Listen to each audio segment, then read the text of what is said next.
അപ്പം ഇന്ന് തിരൂര് അവിടെ ഇപ്പോൾ റോഡ് ബ്ലോക്കാക്കി വീണു. ഈ പാലത്തിലൂടെ വാഹനങ്ങൾക്ക് പ്രവേശനമില്ല. എമർജൻസി വാഹനങ്ങളല്ലാതെ വേറെ ഒരു വാഹനവും ഇതുവഴി കടത്തി വീഴുന്നില്ല.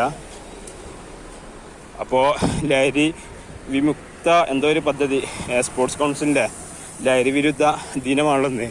അപ്പോൾ അതുകൊണ്ട് സ്പോർട്സ് കൗൺസിലിൻ്റെ നേതൃത്വത്തിൽ സംസ്ഥാന വ്യാപകമായിട്ട് കായിക മന്ത്രി വി അബ്ദുറഹ്മാൻ്റെ നേതൃത്വത്തിൽ കുറച്ച് ദിവസങ്ങളായി നടന്നു വരുന്ന ലഹരി വിരുദ്ധ പ്രചരണത്തിൻ്റെ സമാപനമാണ് ഇന്ന്. അപ്പോൾ തിരൂരിൽ വെച്ചാണ് പരിപാടി.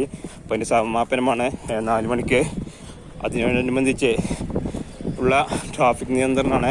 ട്രാഫിക് നിയന്ത്രണം ഇന്നലെ തന്നെ മുൻകൂട്ടി അറിയിച്ചതാണ്.